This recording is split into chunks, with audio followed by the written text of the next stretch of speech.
And we are live. What's up, beasties? It's me, it's Triple B, your friendly neighborhood bearded book beast.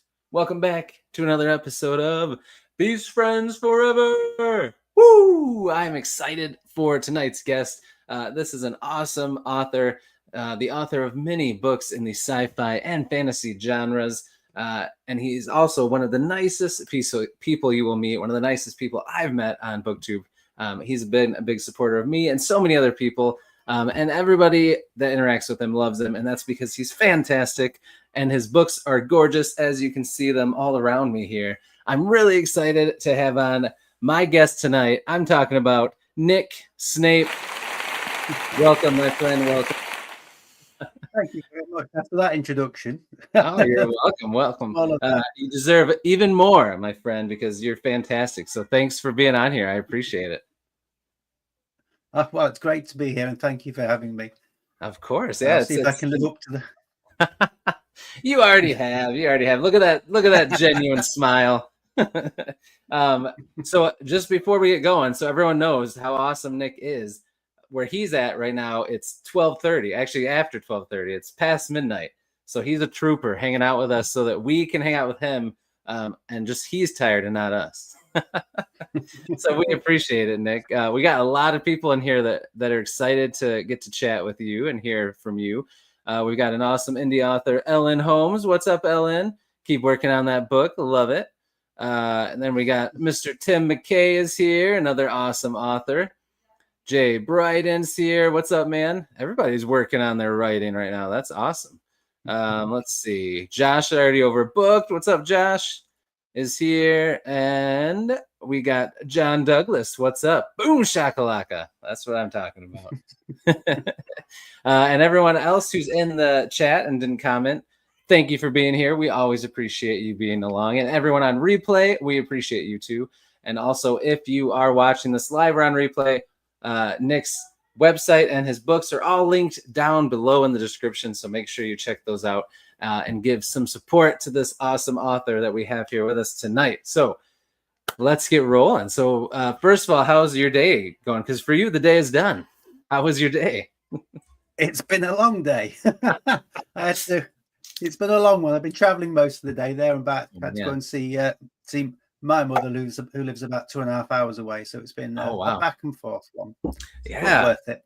Oh yeah, that's a lot of traveling, but yeah, that's good. It's good that it's worth it. Awesome. Well, so the big exciting thing that we need to talk about is you have a new book that came out recently. It's one of the only books of yours I don't have behind me yet. I got to get that gorgeous cover. So real quick, why don't you just kind of reintroduce yourself? Just tell us what genres you write, and we'll start and go from there.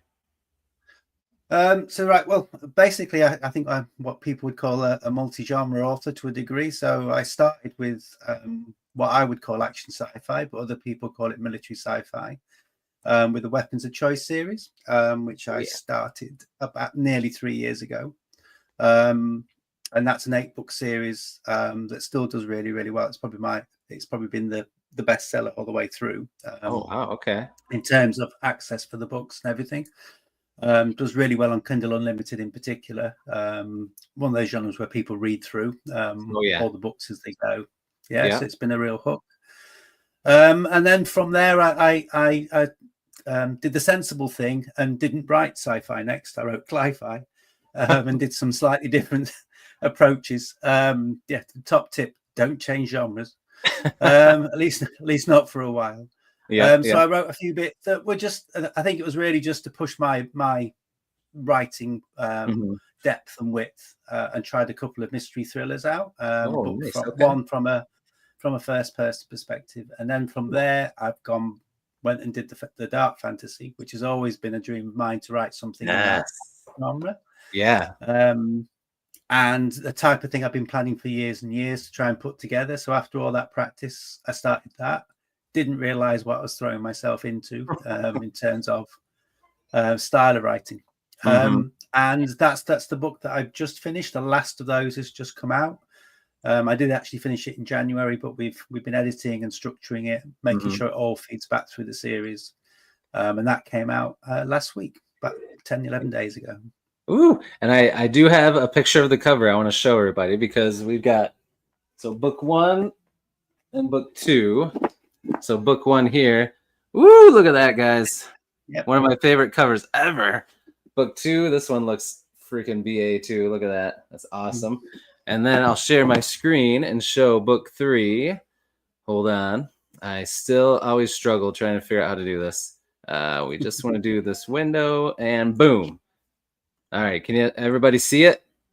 Look at that. Yep, it's there. Cover. Gorgeous, isn't it? Yes, I agree. So these, gorgeous.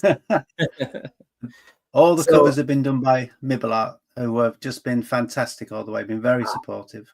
Yes, your covers are always fantastic. Yeah, I was going to ask that next, who your cover artist is. And have you done? Do you use the same cover artist for all your books, or do you switch it up between genre or series even?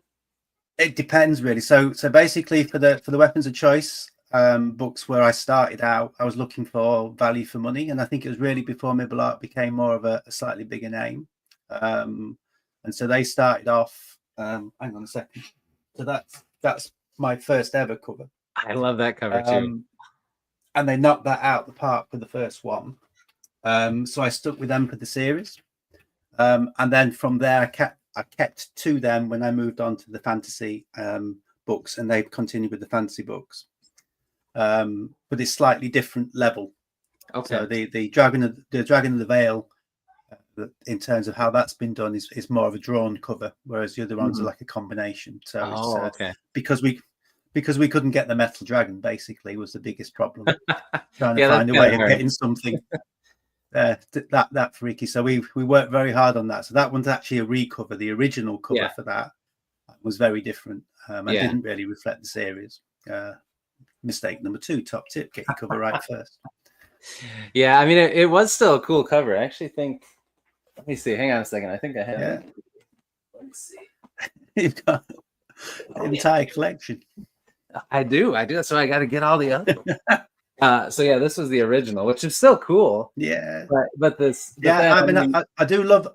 Aspect. But then you look at this one, and it's like, okay, it is so much more epic looking. Even though I love this cover, that was one of the first times we talked was when about this book and about you sending me a copy of it, because I loved it so much. So, pretty cool, man. I mean, you've got a bunch of books out. You've got people that love your stuff and love you. So I feel like you're doing something right. Mistakes will be made, but I think that you're doing something right. So I say keep doing what you're doing. We got Thomas Howard Riley here as well. What's up, Thomas? Thanks for being here. And John Stevenson's here. What's up, man? All right. So cover wise, how did it go when you first were figuring out your covers? How did you find your cover artist? And then when you worked with them, has it been like this is exactly what I want, and then they do it? Or is it like a back and forth kind of thing where you just give them a concept and they come up with ideas? How has it worked out for you? It depends on the genre, and it depends on the series, to be honest with you. So if we the first series, The Weapons of Choice, it was basically, this is the concept I've got. Can we do it? Yeah. And then they came back with a combination. But once, in a slight naivety, once you've actually set a style of cover in sci-fi, you need to keep going with that style of cover. So once I had 2 characters on the front, once they were facing outwards, that's what you have to keep to for the next 7, 8 books. And that's not as easy as it sounds, because you're trying to manipulate things into different styles. Yeah. While trying to keep, for me, the costs down, because obviously new author, new situation, didn't really know how they were going to sell. And then you wanted the balance to go with them. Right. And so when I started out, I was looking for value for money. Mibble Art was somebody that was recommended, and actually they like I said, they kept to that value in terms of that. But you don't get to choose your designer when you work that way. Right. It is who's available at that point in time. And then from there, when we moved on to some of my other series, it's been a combination, working with some of the subsidiaries of Mibble Art, trying to find combinations of things, trying to find the research that matches the audience you want to get to. And that's been a big thing that I knew with military sci-fi what I wanted, or action sci-fi, but as you move on from there, it's actually what meets, right, where is that market, right. And I think that's why with the Dragon of the Veil, it needed to be changed to meet the audience that you want to read the rest of the series. And I think I'd picked the wrong audience and just needed to adapt it slightly. Yeah. As you get into the later books, you begin to realize actually it's not going exactly where you thought it was going to go. Okay. And that's where the artists, the back and forth, the discussion work. Can you do it? Can you achieve it? And I had a lot of back and forth with the administration from Mibelart, who would deal with the designers, saying, actually, when they came back, we can't do it this way. We need to go and move on to something else. And then they gave me 7 choices of designer to go and look at their styles. We worked through all of that, and that's how we came up in the end with Dragon of the Veil, which has probably been the longest journey for any of the covers. Whereas A Queen in Blood, which we've just shown, they nailed that first time. No notes. That's crazy. So it was just like straight back. I think we added a couple of shadows to the face. Yeah, but you were like, that's it. Yeah. Oh, that you can't beat that. That's awesome. No way. And it was, and in a way, it surprised me. I wanted slightly different colors, but when it came back, they'd matched it through the series. They considered what we were planning on doing with the other book, and it was just like spot on, perfect. Oh, well, you have a good system down, because I have not seen a cover of yours that didn't blow my mind, that I didn't want in my hands immediately. There, I like to call them scroll stoppers. That's what your covers are, scroll stoppers. It's what you aim for, yeah, that's right. They are. They're gorgeous, man. Nicole from Nicole's Bookish Nook is here. Nick Snape. Anybody that loves Snape knows that's a great name. There you go. All right, so in a minute, we're gonna I want you to share kind of your journey into becoming an author. Take us back to 2 parts, kind of when you were young. What things inspired you, got you into fantasy, sci-fi, and then writing? When did you start writing? And then when did you decide you were going to go for it and write your own book? Did you try traditional? Did you just go right to indie? Just walk us through your journey. You are the star of the show. We're excited to hear kind of your journey to how you got where you are now. Right. Okay. I've always been a reader from being very young. That's always been my thing. And really, I didn't go anywhere near sci-fi and fantasy until I was probably into the teen years. I was reading the traditional thrillers, the Alistair MacLean type of style, spy thrillers, action thrillers from there. And then it's the people, your social people that you mix with, the people you start talking to, recommend something different. You had the Star Wars films that appeared for us, which was just a completely different aspect. I'd started into the Flash Gordons, the 1950s black and white serials, which they used to show on British television in the mornings. That started hooking me in, and then we got the follow-ups, didn't we, to Star Wars? So we had the Battlestar Galacticas, we had the things, the spin-offs from those that then drew me into sci-fi, and so that's when my reading journey started into science fiction. So you're reading the Ray Bradburys, the Heinleins, and then you've got that twitch of people saying, well, you've not read any fantasy, which never really had hooked me in. But then someone puts, they put the Lord of the Rings in front of you, you start reading that, and you just begin to realize there's something even deeper that you can connect with. So my reading journey started that way. And actually developed from there, and then I started getting into what you call now tabletop role playing. But I call role playing. But I'm one of those people that probably gets a few hisses. So I was never a Dungeons and Dragons player. I think I may have looked at a D20 once, but actually I was playing slightly different games. So I played into things like Stormbringer, which is based around the Eternal Champions, Elric and Michael Moorcock. And that's where my reading went from there into Michael Moorcock's darker side of, it's almost sci-fi fantasy. And that's been a massive influence on the Warriors of Spirit and Bone, those books. That's been a huge influence on how and the contents of what I want to write. Do you have these new covers they did for his collections? Have you seen these things? I know the covers. Yeah, I know the books. I'm not jealous whatsoever.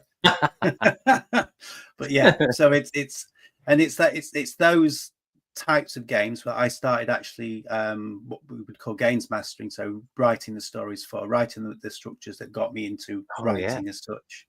That's cool. And I'm not somebody that would write that down. I'm somebody that would feed off the characters who you're playing with, and then we take it to different places.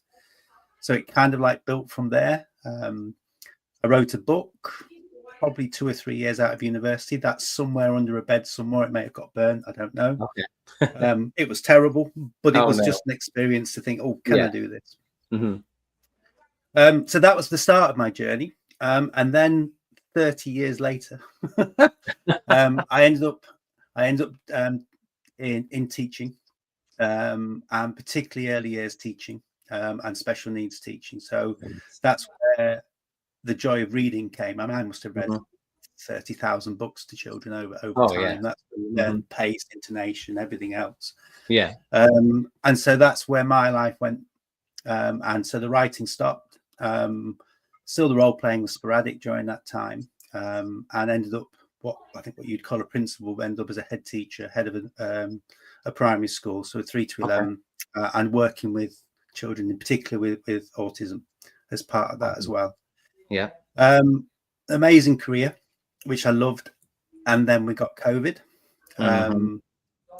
We did a very hard but very tremendous job working with the children that we had. Made a huge difference, but by the end of that, I think I'd burnt myself out completely. So that's when the twist happened again. I decided I needed a change. I took early retirement, and then got the challenge of, well, you need to write a book then. Now it's time. That's awesome. And so I did. So I started on January the 12th, 2022. I'd written Hostile Contact by the end of March. So it was just like, boom, that's it. Gonna do it. Gonna have it out. Gonna have it edited. And then that was it. From there, I was then going to go and find something else to go and do, whatever it was. Yeah. But then you get the bug, and then you keep going. And by the end of the year, I'd done 7 had been released, the 8th had been written. Awesome. And you just and that happened. So that kind of tumbled in. And I think it's just probably that teaching work ethic of you just keep going, you just keep doing, see where it leads.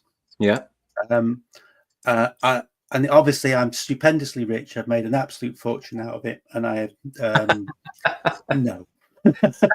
You're multi-millionaire. I'm multi-millionaire. I'm probably still significantly in the red. However, it's been tremendous for my mental health. It's been tremendous to do something that, for me, after 30 odd years of doing something for thoroughly enjoying it, but doing it for others. That's awesome. So it's so that's where I am now. And obviously the writing journey I've explained already. We started with one and then just moved on to others. That's pretty cool. One, I didn't realize. I knew that you had been in education, but I didn't realize you had taught special ed and regular ed. I did the same thing. I taught special ed, high school and middle school and elementary and gen ed, regular ed. So that's pretty cool. We have that in common. So I get it. It's fun. I love it. But working with kids with special needs can also be, especially during COVID and stuff, that it was easy to get burnt out with what the extra stuff you really needed to do to make sure they didn't kind of slip through the cracks. But that's awesome. But your journey is really cool. I feel like it's very inspiring to anybody that wants to write books, wants to become an author, and they think, oh, I missed my window. I waited too long. I'm too old, or this is going on in my life, or I missed the rush when everybody was going to do it. But look at you. You did your career thing, and now you're going after it and making this dream happen. And I think that's awesome, man. So it's very cool.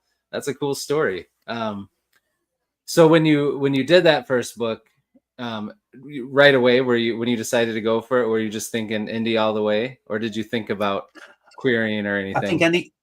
No, I think I needed to learn. I think that's and then I think I got 3 or 4 books into it, and I just realized just how much there was to learn. And it's I started off with the way it started is that you end up wanting to develop your characters, you want to develop your style and everything else. So I gave it all the way through those books. I knew I wasn't going to go for anything that was traditional in terms of making that leap. And then I wanted to try something different with the Scorching books. I wanted to actually go in a different tangent and try an experiment with my writing, and thinking, well, maybe they would lead me into writing something that I thought I could attempt the traditional route with. So I gave those a go. First person, very different in style. Really love writing them. Nobody's read them, but they were good to do. But for me, they were good to do. Learned a lot. What are those ones called? So the Scorching, you've got one of them behind you. So one's. I mean, look at that cover, guys! Come on, that's so cool. That's a Lonnie Bush cover. That one, a friend of mine who did it, and he's very kind. He did that for me because I was really struggling with it.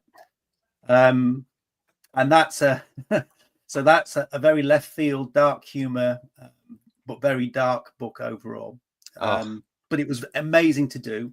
And I was just trying to see, would I be able to go down the traditional route? Would I be able to write something structurally that would come through? So after that, I had to go at, I had A Dragon in the Veil ready, and I had to go through. And then I also had the idea for the Wrecking Squad books. So I wrote those to see if they would actually, and then tried to get an agent from there. So I got my 25th rejection for each. And at that point, and that's not, I mean, that isn't many. People go through hundreds and hundreds. Oh, yeah. Some people do way more. Yeah. And good luck to them if that, I hope they do get what they want. Right. But I'm an ex-teacher, so I'm a control freak. I like to do things my own way. You get to that point where it works actually, good for indie. It's time maybe that that's that during that time I could have written another book or so. Right. So I rolled back from that, and then I've decided, so I'm not going in that direction. Now I may go back. I may have a side project I want to work on in future. Haven't got one at the moment. But I actually think I probably put some. I have a left field element to most of the books in ways that may not go with a traditional bent, or probably a little bit too risky in some things that I do. So I think Trad's taking more risks. I think indie authors are pushing things to the point where they're actually having to take a few more risks with it. Yeah. So I might go back, but at this point in time, there's no plans. Right. Well, you're killing it, man. So just like I said, keep doing what you're doing. So let's see. Josh, I already overbooked. I know he just read Dragon of the Veil and he really liked it. He highly recommends it. And then Ellen wants to check it out. So there you go. All right. So I have some questions about your series. We're going to talk about it in a second. But before we do that, I got a question for you. Nick, do you like really cheesy dad jokes? Yes. And if you don't, too bad, because I'm going to tell them to you anyway. All right, so I got two for you. Are you ready? Yeah, I'm ready. All right, so I was at the park earlier today, and a mom was on the merry-go-round with her kids, and she passed out. But don't worry, she came around. Oh. Okay, hold on. One more. All right. Why can't dinosaurs clap their hands? I don't know. Go on. This will be a T-Rex one. Because they're extinct. Oh. Yep. Yeah, that's the cheesy level. So I think it's you can't help it working when you work. I mean, most of my time I spent with 3 to 5 year olds, and their cheesy jokes would be in that range. So yeah. I actually, during COVID, I did for my kids, I would do I can't remember what it's called now, but it was like this platform that you could put a video of yourself on, and I would ask, and then they would respond with videos too.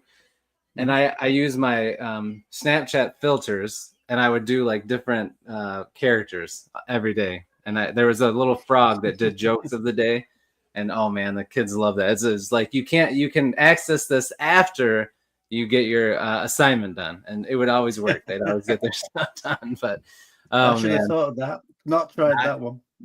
I know it was good. It was good. All right, and then we got everybody's loving the dad jokes, but Montague's here. What's up, man? Thanks for being here.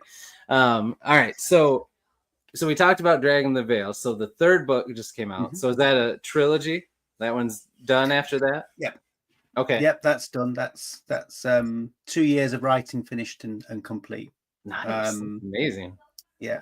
And I needed to have it finished. It's one of those things that sits over you. So obviously, in terms of planning it and thinking about it and structuring it, it's been years and years. It's been decades. Yeah. Right. But actually to put it down onto paper and then obviously look at drafting and structural edits that have gone along the way. Most of that would have happened in the 2 year period. But it's a trilogy that's finished. I've left the end slightly open. If people do enjoy it, there's a potential to move on and do a follow up. Not necessarily a trilogy, but there could be a follow up book, something else. Okay, very cool. But that is finished. Okay, and then I've been asked. Sorry, go ahead. No, you go ahead. Well, people have asked me because there's a certain sections of it that people have said potentially would make standalone novella or a standalone novel. Right. Yeah.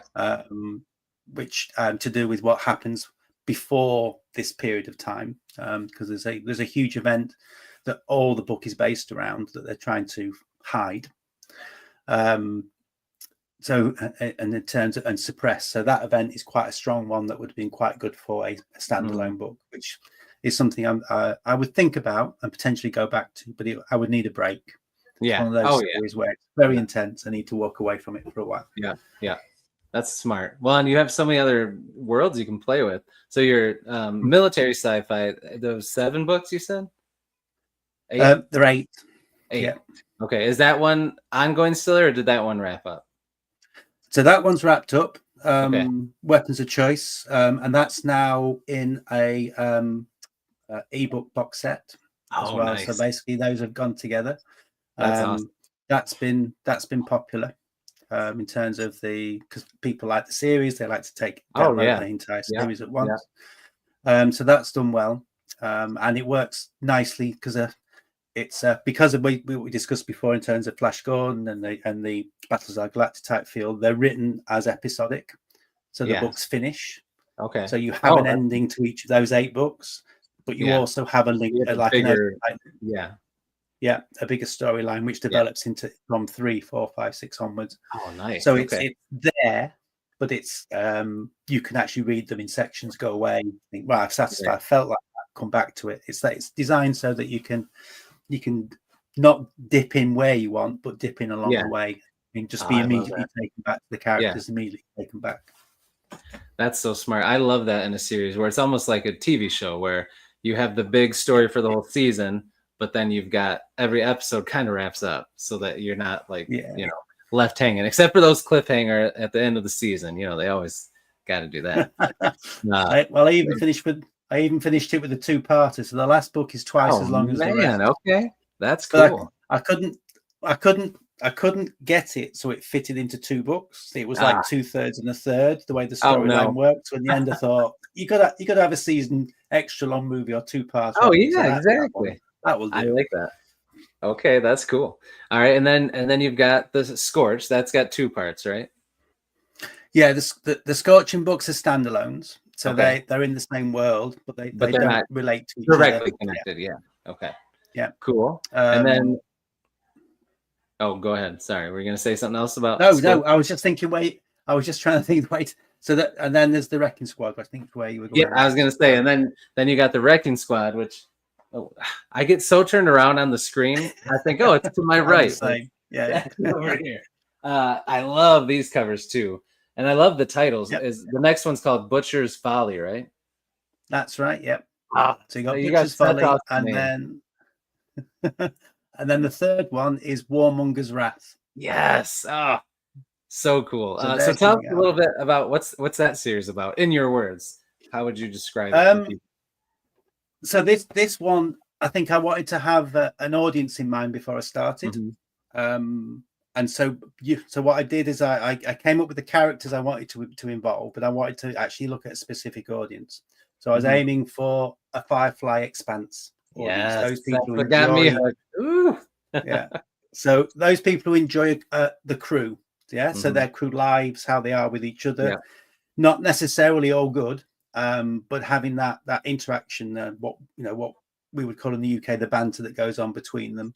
And so I wanted to have that strength that was there to run through the entire series, and then backdrop it onto something slightly different. So weapons of choice is very much anything goes. So fast and light travel, wormholes, whatever you want, that happens in that book. Whereas I wanted to have the physics as close, Snape physics we call it, so it's nearly right,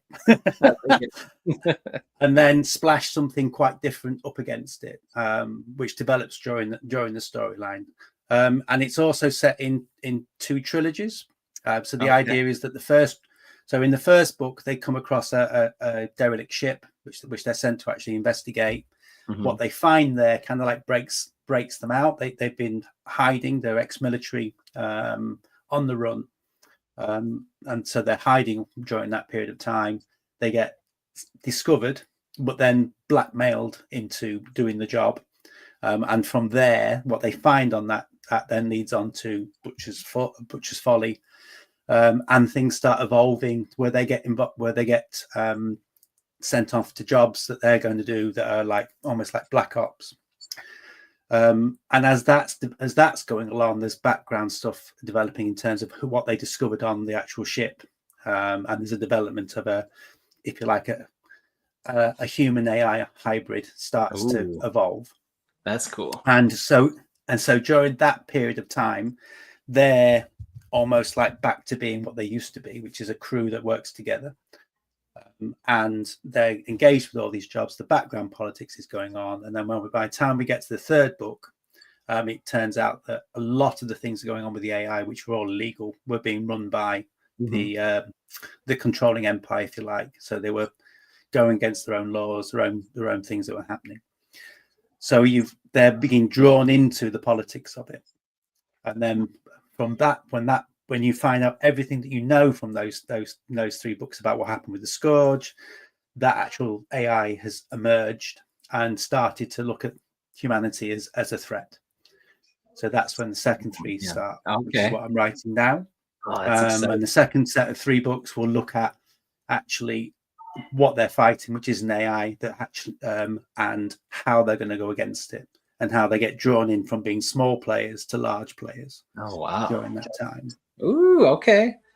So that's your current and like next after projects is working on that next trilogy for Wrecking Spot. 3 books.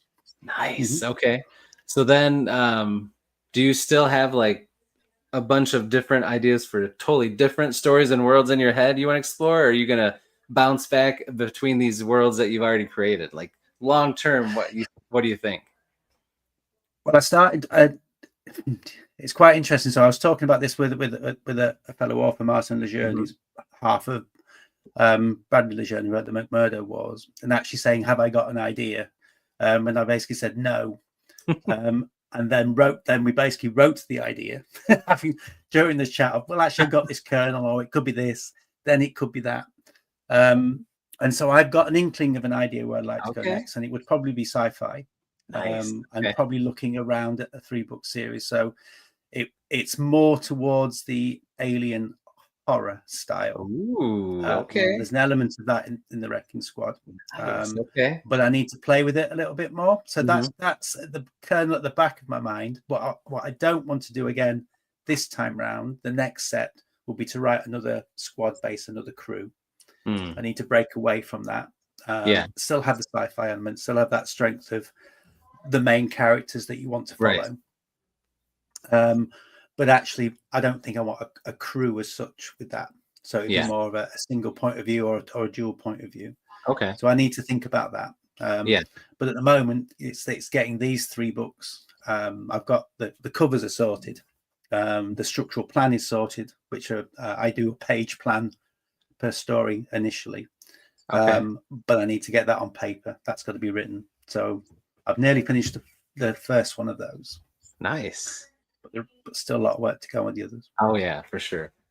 That's cool. All right, little peek behind the curtain of what's to come. Awesome stuff. Jasper Renwick is here. Thanks for being here. Thanks for popping in. All right. So next, we're going to switch gears a little, and I want to just ask you some questions about your writing process that I always love to pick writers' brains and kind of figure out how you do things, because every author is different and everybody has different things that they do. It's fun to hear about. But before we do that, I ask a question of the day on my YouTube channel and on social media every day. So today, it was interesting you mentioned the horror vibes of like alien sci-fi stuff, because my question asked, with spooky season coming up, what are your favorite elements, aspects of horror in books?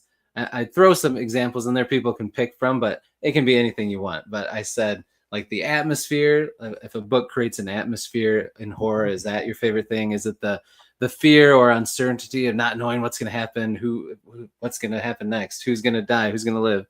And then, of course, there was an option for I don't read anything with horror in it, and then just other anything else. So what as a writer and a reader, is it the same or is it different? What kind of aspects of the horror vibe do you like the best? It's very different. I think from in terms of it's almost a combination. So I like the atmosphere with you don't know what's going to happen next. So it's that it's the creeping sense of dread, which is what I've tried, which I hope I've got in the Wrecking Squad. That was the aim, to get that creeping sense of dread. Nice. And then generally that will then sneak into an element of body horror to a degree. Oh, okay. I don't know why. Probably because he's dealing with aliens. And yeah, I mean, I feel like that's that type of thing. Yeah, that's expected. Kind of like goes that way. Yeah. So but I think it has to have that atmosphere. I don't think you can't just throw things at the screen, or in this case, at the book. Yeah. That would grab me. I wouldn't be interested in that. I would want to be creeped out. I would want to be built up. I want to care about the characters. I want them to survive, or not, depending on who the characters are. right. And so if you've drawn me in like that, and then you surprise me, whether it is something that's shocking in terms of that, or it's just the death and the way those happen, then you've done your job as an author, haven't you? You've pulled the person in and then slapped them around the face at the right time. I like it. that's the type of thing that I think I enjoy attempting to write. I'm not saying I succeed all the time, but that's something I feel that, if you can do that, and put that unease in there, then it comes through. I read Molly Macabre's Dark Bloom. Oh, okay. With the laughing zombies. Yeah, pretty creepy. That's all you need. But that's got me. That's automatically you've got an atmosphere there, haven't you, of creepiness that's just set. Oh yeah, it's that having that element to it. Yeah. And so I think that's with the Wrecking Squad. It was the you'd come across bodies that are dehydrated, that are halfway through transformation, but you don't actually meet them. So you've got that element of build up. What's happening. Yeah. Oh man, I was already excited to read it just because Firefly. Like, I loved Firefly, and I always am on the lookout for books with that vibe. But now it's got this horror stuff too. Whew, I'm even more excited. That's awesome. Do you read straight horror books often, or in the past? Have you? I used to. So I read to an element some of the Clive Barker stuff, though some of it's straight in visceral. So I can't remember the book in particular that I really, really enjoyed. It's there in my head, but I can't pick it out. And also there's a Ramsey Campbell, who I think is still writing, who wrote a lot of British folklore type horror. Oh, okay. I haven't heard of that out there. I have to look it up. Yeah, you would call it probably more traditional old style horror, 1980s type, 90s, but that's what I was reading at the time. Okay. And some of those have stuck with me in terms of atmosphere and how they built. Wow. Okay. So those are things I enjoyed, but I've gone less and less towards horror over time. Yeah. Probably because you get drawn into new genres, new things. Oh, yeah. And I tend to, because I do, I do a little bit of blogging for Fanfi Addict. You tend to try something different, and try off in different directions with different styles of books as well. Right. Yeah. Well, and you can find horror in so many fantasy and sci-fi books and different genres just within that too. That sometimes it's harder to reach for just straight horror. Although this October is usually when I feel that itch a little more. But, but like I said, you can find it so much. Yeah. All right, very cool. So some writing process questions. So the first one I like to ask, and you touched on it already a little bit, is you've got the spectrum between a pantser and a plotter, someone that pantses and just outlines nothing, just sits down and goes, versus a plotter who everything's meticulously outlined. They have a novel of outlines for their novel, and they don't stray. You talked about how you kind of write an outline or plan for each book. Do you think that you're more like in the middle of that, or you went towards the plotter side more, or does it change per series or genre that you're writing? I think it changes by what I'm writing at the time. Okay. So Weapons of Choice was the story arc for that 8 books was written on 2 bits of A4 by hand. So that's it. So I've got a scroll. I've got a typical teacher's writing. So and then those books, I would say I wrote half-page outline, and then I let the characters take me. And that's how I started out writing. And the same with the Scorching books. They were very similar in terms of how I wrote them, but obviously they were a different style. But they were, but what happened then from there, you then go on to the fantasy books, and you realize you can't do that because I'm writing something with a history that you need to actually have consistently through the books because people are constantly referring it to. We have 7 churches. 7 houses who act in a particular way depending on who they're with, who are basically carrying out the scripture as written by 7 mages to actually protect the worlds they're in, while keeping that hidden. So to do all of that, you've got to be able to be consistent all the way through. You've got to be able to make sure that when secrets are revealed, that they're revealed who they're revealed to, so that you're not spreading it in other places. So, and you've got a multiple point of view style. So I wrote those. So the fantasy books also include the bad guys. So they're all in there. You've got their motivations and how they feel and how they're acting and why they're acting it that way. Because of all of that, I probably became a plantster. Is that a word? I like that. Yeah. So you'd have been in the middle. So I did start actually writing out chapters. Chapter point of views and probably a couple of lines for each one of those. But still allowed the characters to take me to places. So I had, for instance, I've got two of the constructors who are the necromancers, the artificers, and they started off as working together. By the end of the book, because their characters clashed in my head, it became wider and wider and wider, and actually it became a big plot point. Whereas when I started the books, there was no intention of making that the plot point. So that happens quite a bit with me. I have voices talking in my head with the characters as I write, and if they fall out while I'm writing, then that goes in. That's just the way it is. Yeah, I think that's the best way to do it. Like, you need some kind of plan, right? Even if it's a small plan or a more outlined one, just so you know where you're going, you don't get stuck. But I feel like the best books, the author allows the characters to kind of lead them to how the story is going to go, because things change. I'm sure you've had, well, you mentioned it, how things changed. But have you ever had a character that was supposed to have a small part and they got a bigger part, or a big part and they got a smaller part, or they were supposed to die, but then you're like, no, I can't, and you left them alive, or vice versa? Like, I'm sure you've had lots of things change in your books. Do you? I'm interested. Does that happen to you more with like the fantasy stuff or in the sci-fi? Yes. Or I figured that would probably happen more on that. Much more in the fantasy, and the Queen. I'd already planned that there's 2 major characters who swap roles. Within the books. So one leads and then eventually somebody else takes over and leads even more. Okay. And the other person drops away, and you'll see that in the books. Okay. It's obvious from A Queen in Blood as the title that somebody rises up and becomes somebody different in terms of their control, but it's how that happens and why that happens. Okay. So I think it's important that you allow those things to happen. But I also have characters who I started off with in minor roles, who actually became point of views later on. That's cool. And that it was never the intention. Yeah. But then you're trying to show. But then if you're trying to show a war or a battle and everyone's a leader, you never get the grit. You never get the involvement in that battle. You're just watching it from a distance. So I needed a character that would be in it, that would experience the visceral level of action that happens. And then they became one of my favorite characters. So then they live.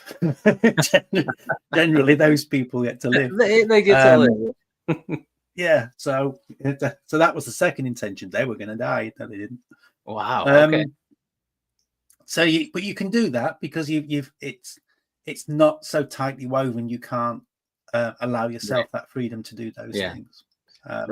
From there. So it's but it's a dilemma, because if everybody lives all the time, if everybody survives, if everyone stays a major character, then nothing ever changes. And some readers like predictability.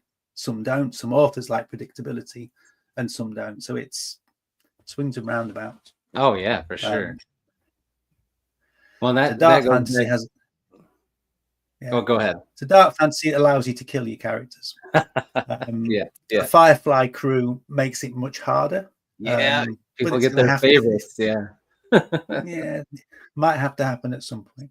Yeah. I mean, you can't. If you're gonna have a series of books, right? You got to have some stakes. You can't just let it always be sunshine and butterflies, I guess. Right? No. Well, that takes it back to what's cool about writing indie too is if you decide to change something, you don't have to go get it approved by a bunch of people or anything. You just do it because it's your story, which it should be anyway. Like that. Very cool. Okay. Yeah. And I agree with Ellen. And all characters can get the axe in Dark Fan. Nobody's safe. That's exactly the point. Yep. Yeah. So true. All right. You mentioned how you write some stories in first person, some you do multi POVs or dual POVs. Do you have like a favorite that you enjoy writing more, or is it just you're comfortable with all of them and whatever you think fits the story best? It just again. So I would say I am probably a multi POV is my natural thing to go and do. Okay. Yeah. I think as an author, writing one person's point of view all the time, I can't tell the story that's in my head. Right. Yeah. So I tend to end up being that multi POV type author. Yeah. So three of my series are that. The Scorching books were deliberately first person. And I tried them very differently. So the Scorching Just Press Play is an untrustworthy narrator. So they're telling you as much as they want to tell you, and hiding other stuff as they're going along. Yeah. And it takes you on that journey of discovery to what the real truth is. Yeah. And it doesn't take you to places you expect. And that was deliberate. I wanted to explore, can I do this? Can I layer it? Can I lace these clues enough that you go, oh, I should have got that. That's what I wanted to do. Okay. And then I wanted to try parallel story. So you've got two. So The World in My Hands, you've got two colony ships. You've got one person on each, and you're telling their story. So the reader knows the full story of what's going on. Yeah, they're working it out while the individual characters are flailing about, and they're giving you just enough information that the reader knows where everything's going. Oh, that's cool. Not the journey, not how you get there, but they can see how both stories weave in together. Mm-hmm. And so when you get to the end of the books, you know what's happened, but their characters don't necessarily know how they got to where they got to. Oh yeah, that's awesome. That sounds like a blast. It is. It's a slower book. There isn't a single gunshot in the entire book, which is very strange for me. No swords, no gunshots. I was gonna say, you write so much action. That's a little change, yeah. Yeah, a couple of people die. Okay. But there isn't. But it's not that style of book. It's more of the drip feed mystery thriller. You're going to find out things as you go along. Man, okay, that sounds pretty awesome. Now, as a reader, what do you prefer? Do you like multi POV? Is that your favorite style to read? I think I find first person harder to read if I don't engage with the character. And for sure. There's a few sci-fis that I've written where it's the gung ho. So that I've read. Sorry, that's the gung ho, straight in, straight up. This is me, and this is my one flaw. And that's not what people are like. You know, we're not, are we? We have multiple flaws. We have multiple positives. We have multiple flaws, and we're more complex. So if you can write a first person with complexity, then I'll read it, whatever genre. But generally, I would prefer third person, and probably multiple point of views. I think that's probably my taste as well as I've gone along. But I'm willing to read anything. Nice. Okay. Well, you're doing a good job talking about these things, and I agree. You're selling us on all your books, man. They all sound awesome. And Pete B is here. What's up, Pete? Thanks for being here, man. We appreciate you. Jasper had a good question. He asked, are there specific scenes that you've written that really tugged at your emotions? I mean, when you, especially series and trilogies, you get to know these characters you created, and then sometimes you got to take them, snuff them out. So there's a couple. Okay. So in Weapons of Choice, just because what we were discussing earlier, you can't kill your characters when everyone loves them. So you get to book 7. So what I'd done is I'd created clones of my characters. So and it's part of the storyline until you get to book 6. Okay. So basically they're like a flash memory clone. So they're cloned from the point of view. They contain the memories. They're biologically the same. Okay. And I put the clones in book 7 through absolute hell because I wasn't allowed to do that with the first 6 books to who they're clones of. Right. And at the end of that story, there was the originators buried the 2 clones of each other. So they were both they're in a relationship, and they buried those 2 clones. Wow. Okay. And that got me. So it was quite, and there's a tribal saying that one of the characters used quite a lot that they wrote on the gravestones, all that type of stuff. Oh yeah. And that really got me because I didn't think I could write that, and that was probably the first bit of writing when I thought, oh yeah, that's got me there, that one. Oh yeah. So that's but you had to read 7 books together. Yeah. It's just, well, so that probably had a powerful one. Yeah, that probably had double hitting you in the feels. 1, because it was such an emotional scene, but 2, showing like you got some writing chops. Like, I can write this. This is good. You know, it probably hit you that way too. Yeah. Yeah. And that's probably, then knowing that you can deal with that, I went into Just Press Play. So there's a huge twist in the middle of Just Press Play, which I can't tell you about. Right. But writing that scene, thinking about that scene still gives me the feels. Still gets that. Man. Okay. And I know some people have written to me about that and said, that scene when that happens, what it does. Yeah. And then there are some people who don't get it. They can't get the flip that happens at that point. So it's quite what we would call in Britain the Marmite book. It's either you love it or you hate it. Because of that. So those 2 really, in terms of that. And then in the Wrecking Squad, we have a pair of twins who are emotive, projective empaths. So they basically project their emotions out, but very powerfully, who are lab grown. And basically you've got this developing trust relationship between them and the crew. And there's elements of that going along in terms of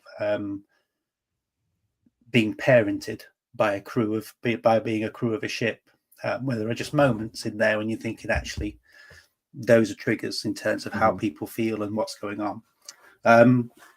amid all the alien horror and the hybrid AI and all the other stuff that's going on, their emotional story is quite strong. So there's bits of that, and I think that has developed because of all the other ones I tried and had a go with beforehand. So it has a thread there through the entire book's about them and how their emotional journey happens and how they grow, whilst they have all this bad stuff and good stuff's going on around them. Wow. All right, pretty cool. That's a good answer, solid answer. And I agree with Jason Stigliano and other awesome authors here. Thanks for being here. He was talking about the clone thing. That is a very cool idea. Pretty awesome stuff. All right. So next question. When you are hard at work on a book and you're trying to get it done, do you set so 2 parts to this question. I'll ask you the first part first. Do you set daily or weekly goals, like say I need to write this much per day or this much per week? Or are you more like, I just need to get the book done by this time. I'm going to take it day by day and not put pressure if things are going on in my life. How do you do it when you're just locked in trying to get a book done? Right. When I'm locked in, it's 3,000 words a day. So that's what I aim for. Impressive. Right. That's good. So that's a chapter and a half. So I keep to my teacher time. So I'm up and working at 7, and I'm usually writing till 11:30, 12. Okay. That's my focus time. So that doesn't happen over the summer because it's obviously my wife's not working during that because she's a teacher. So she doesn't work during that time, so it's less. But once she's back, it's that's what I aim for.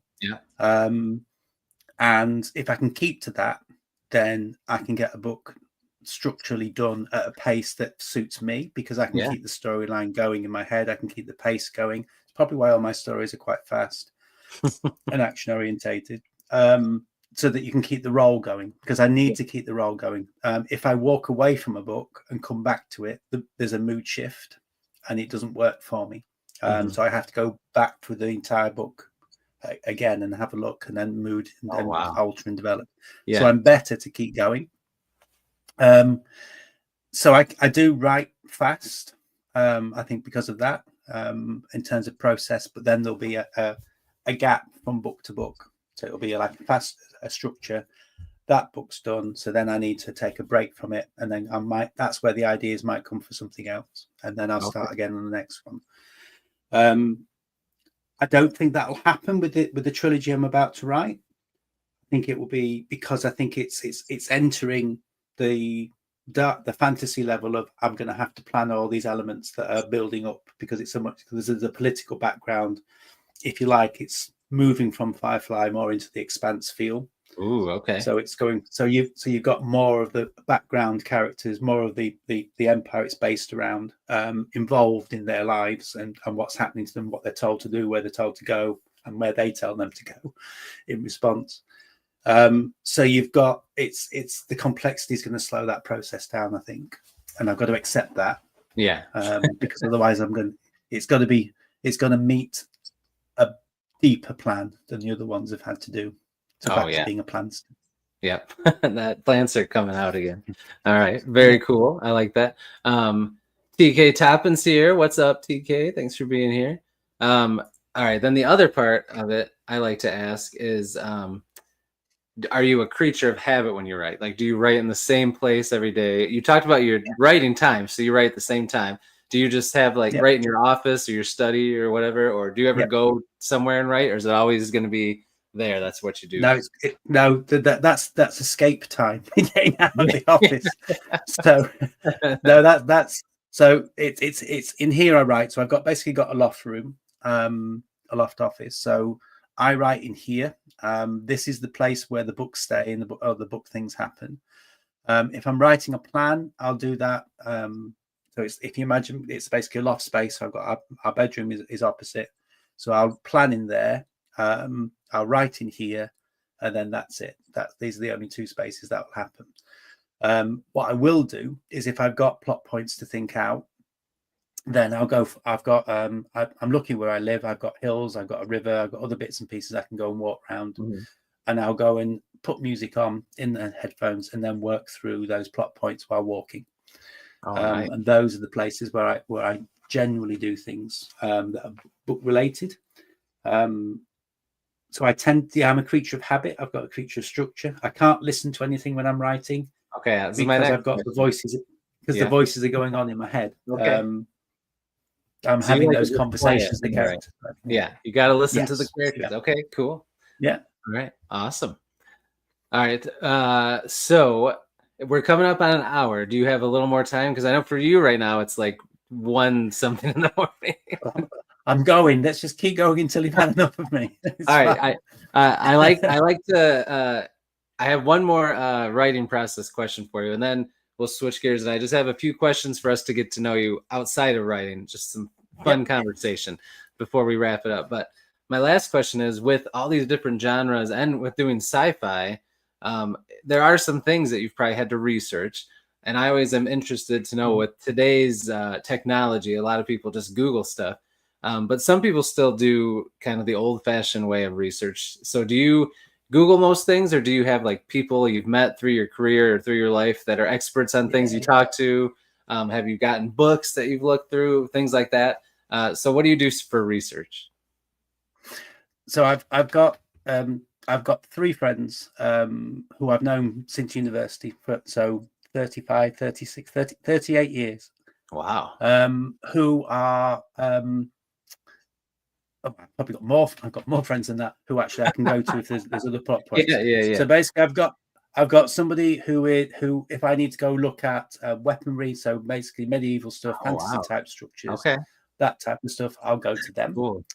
I have got a friend who is deeply into very intelligent, who's deeply into philosophy, deeply into climate structures, and also has a side interest in physics as well. And so I'll go and talk to him about, especially the Just Press playbooks, his projection of the climate that people are dealing with in the books. We work through all that together. And then I have a third friend who is also in many ways my major beta reader, who has got a fantastic general knowledge of all those areas. So between the 3 of them, I rotate round in terms of interest. I'm also part of a writing group, Sarah Station. So you had TK Toppin on there, who is a fantastic sci-fi writer, got some superb books. But in terms of advice and structural advice, I'll go to that group as well and ask questions. Google is there. I use it. When I was doing the Weapons of Choice series, because that starts on current day Earth, I was on the British Army website every day. I'm sure they banned me in the end.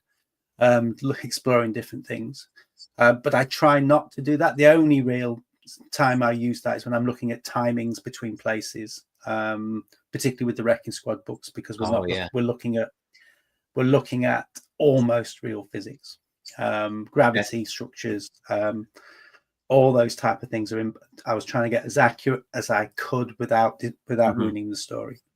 But even there, if I've got certain things that I need to explore, I'll choose one of those people to go and talk to. So we had a sun flare effect in book 2, Butcher's Folly, to do with radiation structures, and it didn't work.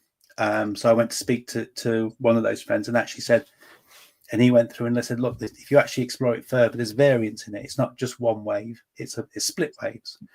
If it hadn't have been that, I would have had to scrap about 3 chapters. But he found actually the research, the structures, discussed it through, and then we managed to put it together where it just about will pass the science fiction test with enough science in it to maybe call it a little bit of fiction.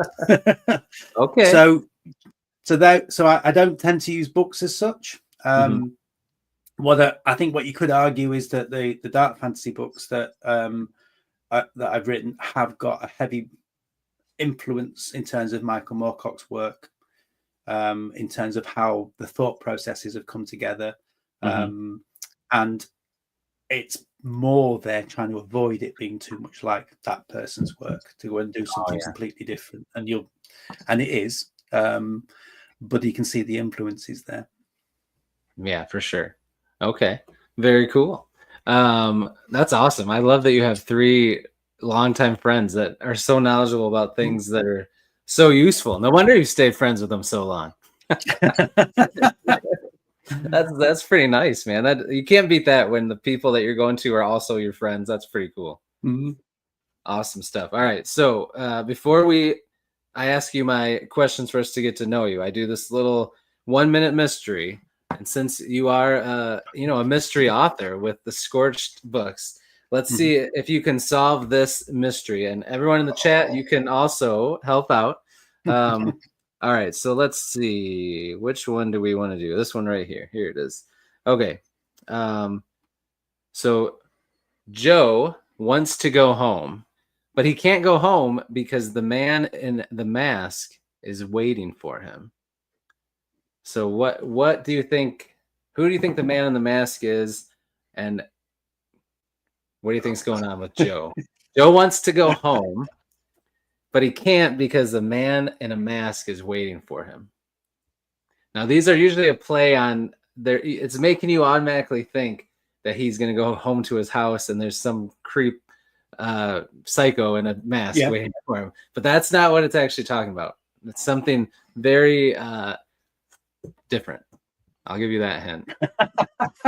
Well, from my point of view, it would be I can't go home because someone's got my Batman doll.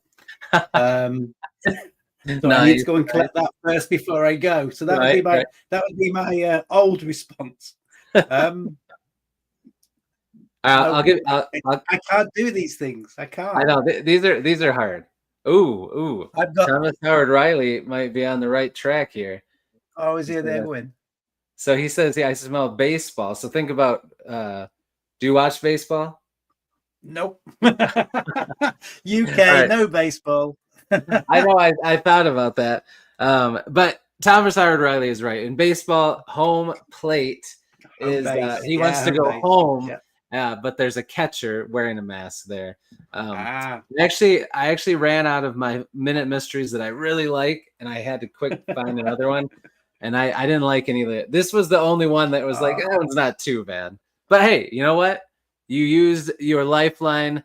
It was solved by you and Thomas. So thanks, Thomas. Well done. All right. So first question, we're going to start off super easy. What is your favorite color? Red. Okay. No, you didn't even hesitate. Has it always been red? Is there like a certain reason? Always been red. Okay. And you just always... No, I don't know why. Red's always been the color that since I was very young, I can never remember. It's always been red. That's good. No, that's awesome. I like it. All right. I was just thinking, I don't see, where's the red cover? When's the red cover coming? There's a little bit of reds in there, I guess. There's red in there. That's true. That's true. Like, we got the red background. That's true. I guess actually there is a little bit of red in every cover. There's a little bit in there. I like it. Not deliberately. All right, very good. All right, what's your favorite food? If you and your wife were going out and you got to pick where you're going to go to eat, what kind of food are you going for? Right. So that's it's if I'm going out for a takeaway, it would be traditional fish and chips. Okay.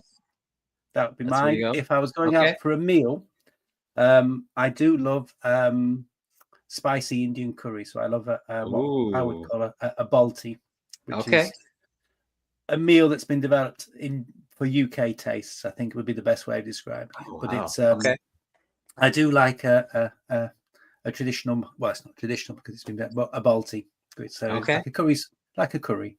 Nice. And is there a place by you that you like to go to, or do you have to go kind of far?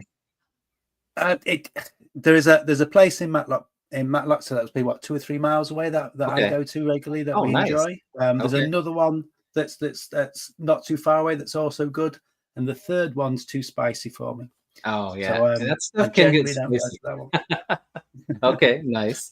All right, so put on your thinking cap here. You might have to think back a little bit. What was your first job you had that you got a paycheck for way back in the day?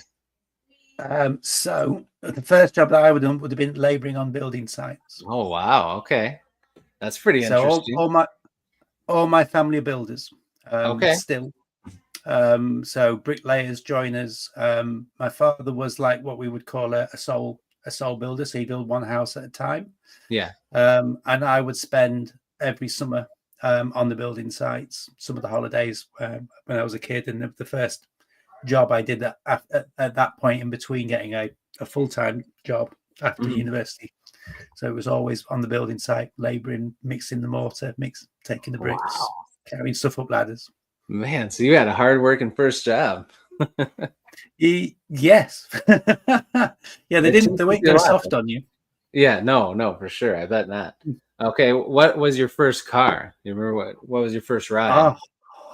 So it was a Volkswagen Golf, green, Kermit green.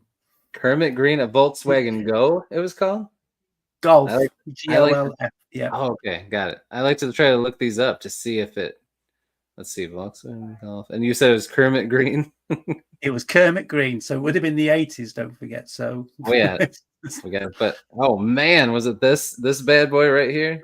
Hang on. Yep. Look at that. That would be it. Sure. Mr. Young Nick driving around in that bad boy. That's awesome. That was the one. Oh, that is cool. Very nice. All right. What kind of movies, TV shows? You kind of mentioned some a little bit when you talked about what got you into fantasy and sci-fi, but what are some of your favorite ones that you've watched through the years and that you've watched recently? So I don't watch much television now. With all the writing, it's not switched. I've not kind of switched into the new stuff. I'll tend to watch the first one of a series, and then that'll be it.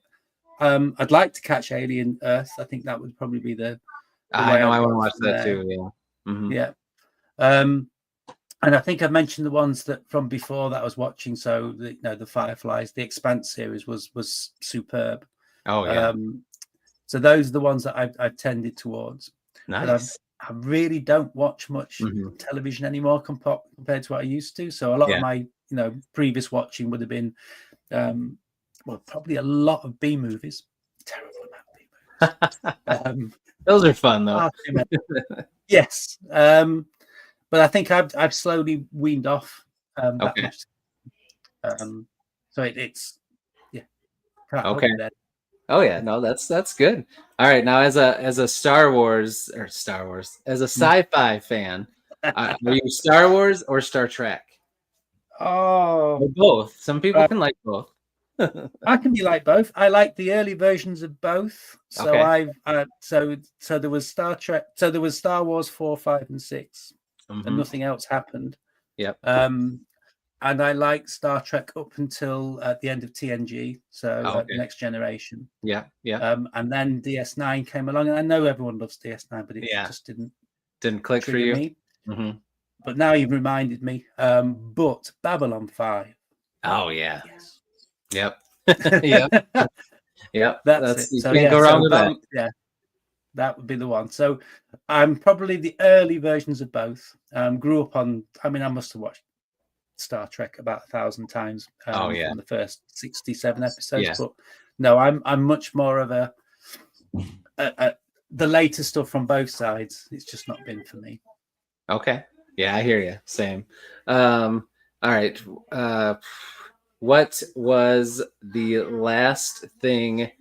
Actually, no. Before I ask that, were you ever a gamer? Did you ever get into video games at all through your? Yes.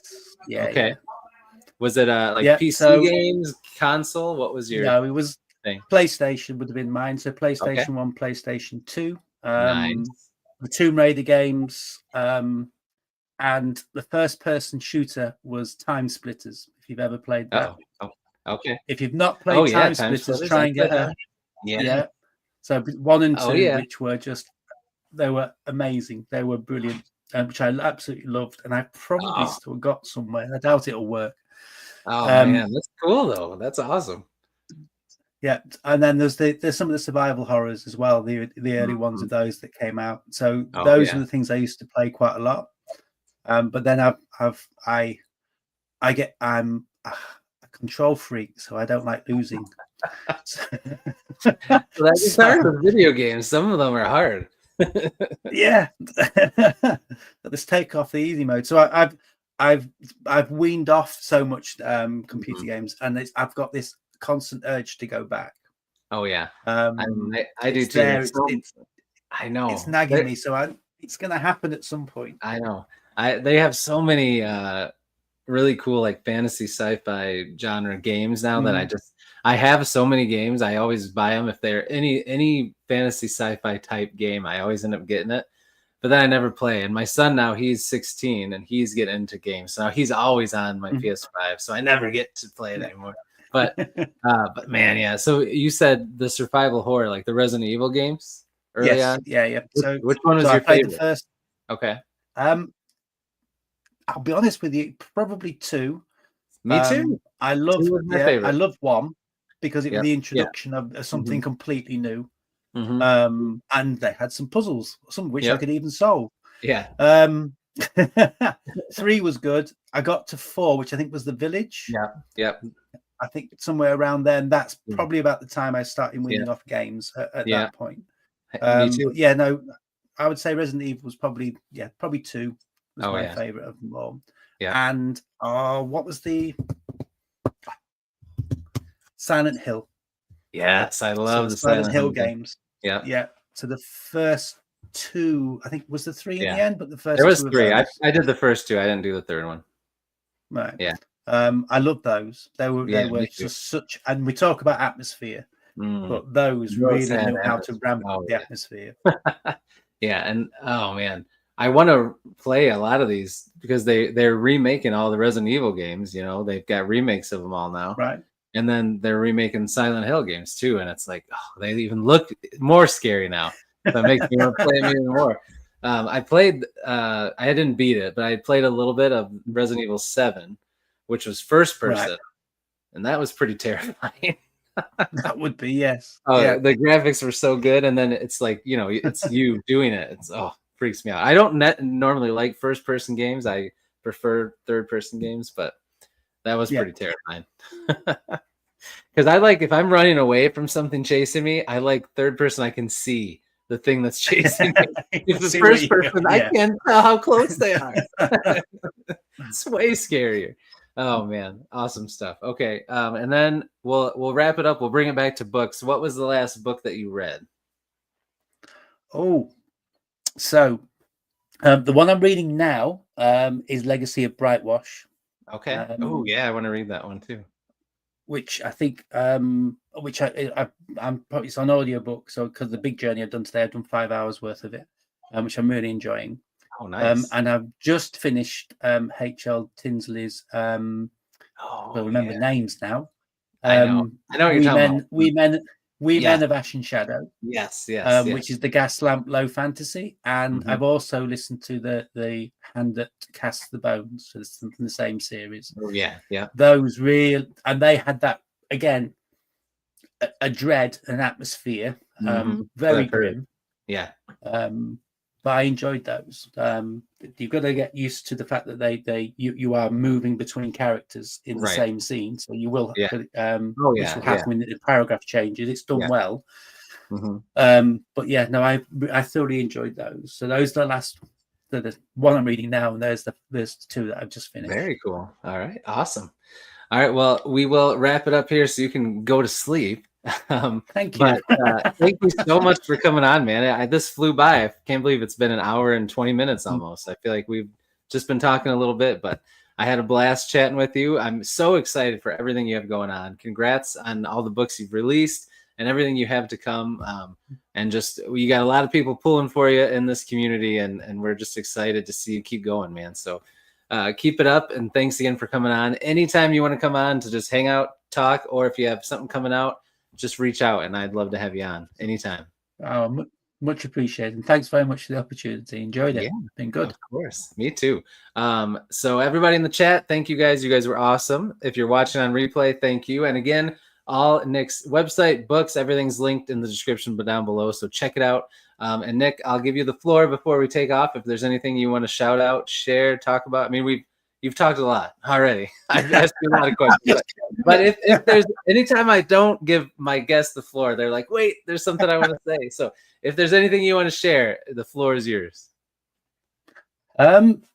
what am I going to share? Right, so I've just finished a Queen in Blood that's just come out. If you're really interested in trying out some artifacts, some mechanical dragons, mechanical soul vampires, necromancers, anything dark, and really like a story with that builds, then try Warriors of Spirit and Bone. Give it a go. Yes, do it. And look at these covers. How can you not just want to have these? Come on. All right, so we'll wrap it up there. Everybody have a great night. I will be back tomorrow afternoon at 4 p.m. With horror author Corvina Sweeney. So make sure you pop in for that. Look for details on the socials tomorrow. But Nick, thank you again, man. I had a great time. Beasties, thank you guys. I'll see you in the next one. And until I do, devour your TBRs. Be brave, be beautiful to one another, and be beastly.